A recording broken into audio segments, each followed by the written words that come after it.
आवागमन रूप संसार के प्रवाह में पड़े हुए जीवों के उद्धार के लिए ये भगवत भक्त अवलंब रूप हुए। श्री सोझा जी, श्री सीमा जी, धैर्यवान, श्री आधार जी, श्री हरिनाभ जी, श्री त्रिलोचन जी, श्री आशाधर जी, श्री सदन जी, ये सब भक्त जीवों को संसार दुख से छुड़ाने वाले हुए। आइए उनमें से श्री सदन जी की कथा हम आप श्रवणपान करते हैं, जो बहुत ही अद्भुत कथा है। भगवान के अनन्य भक्त हैं।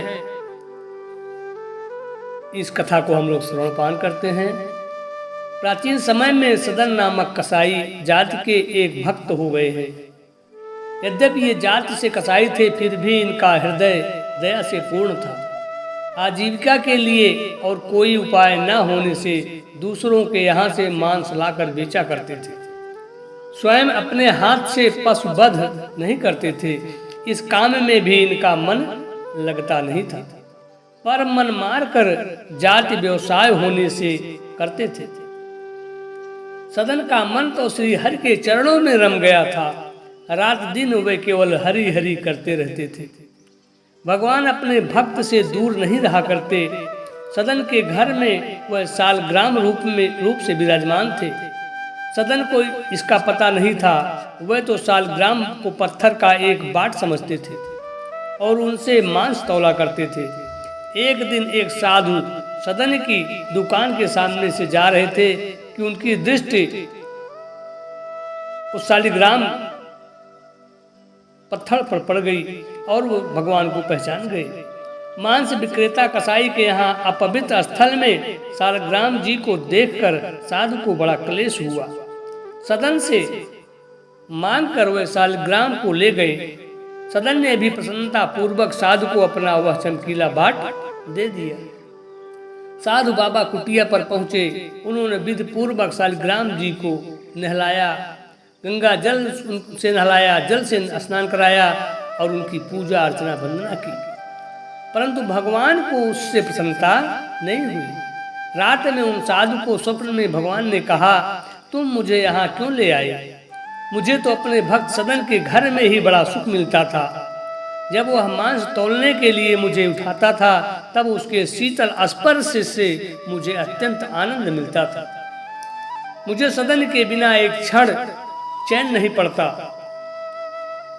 साधु महाराज जगे। उन्होंने सालग्राम जी को उठाया और सदन के घर जाकर उसे दे आए।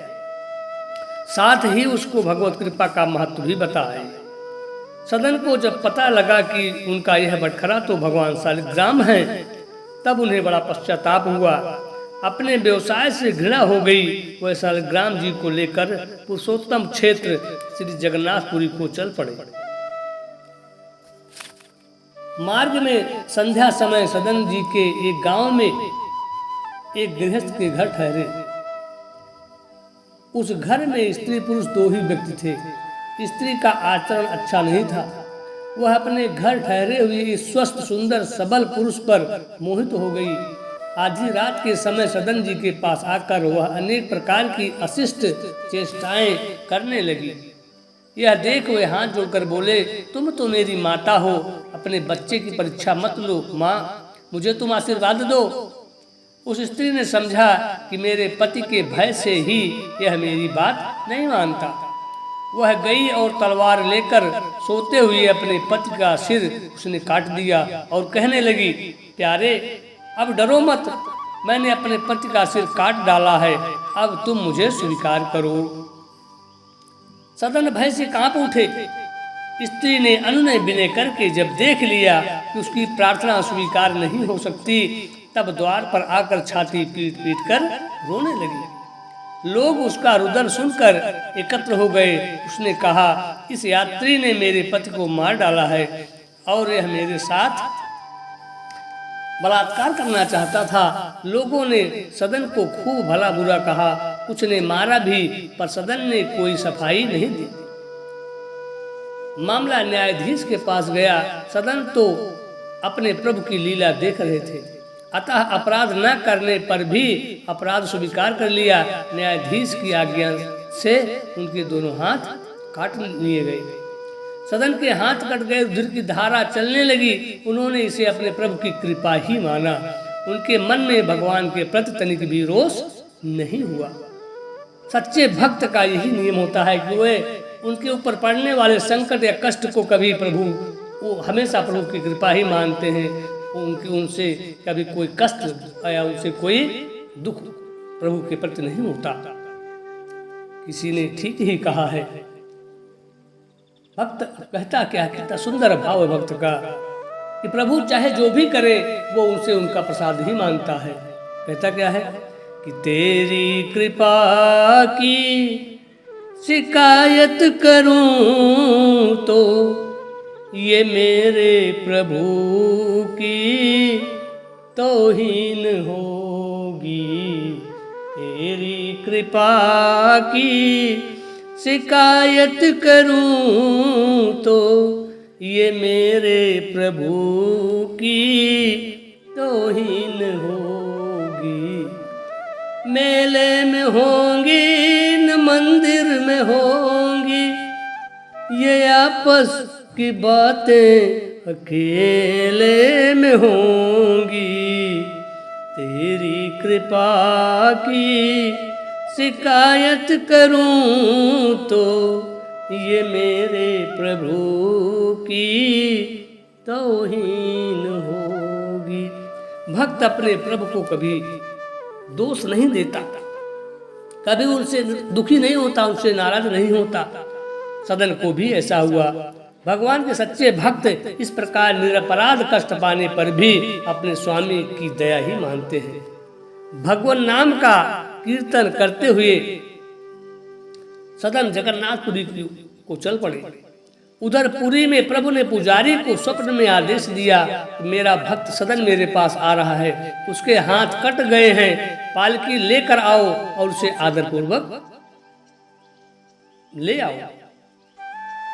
पुजारी पालकी लिवा कर गए और आग्रह पूर्वक सदन को उसमें बैठा कर ले आए।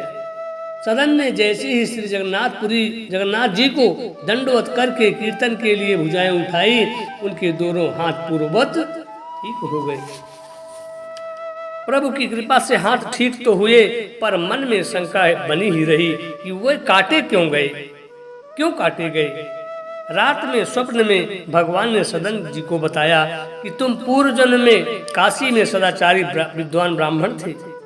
एक दिन एक गाय कसाई के घेरे से भागी जा रही थी, उसने तुम्हें पुकारा। तुमने कसाई को जानते हुए भी गाय के गले में दोनों हाथ डालकर उसे भागने से रोक लिया। वही गाय वह स्त्री थी और कसाई उसका पति था। पूर्व जन्म का बदला लेने के लिए उसने उसका गला काटा और तुमने भयातुरा गाय को दोनों हाथों से पकड़कर कसाई को सौंपा था। इस पाप से तुम्हारे हाथ काटे गए, इस दंड से तुम्हारे पाप का नाश हो गया। सदन ने भगवान की असीम कृपा का परिचय पाया। वे भगवत प्रेम में विह्वल हो गए। बहुत काल तक नाम कीर्तन गुणगान तथा भगवान के ध्यान में तल्लीन रहते हुए उन्होंने पुरुषोत्तम क्षेत्र में निवास किया और अंत में श्री जगन्नाथ जी के चरणों में देह त्याग कर वे परम धाम को पधारे। बोलिए जगन्नाथ भगवान की जय हो। बोलिए आनंद कंद भगवान की जय हो। बोलो सीताराम जी महाराज की जय हो।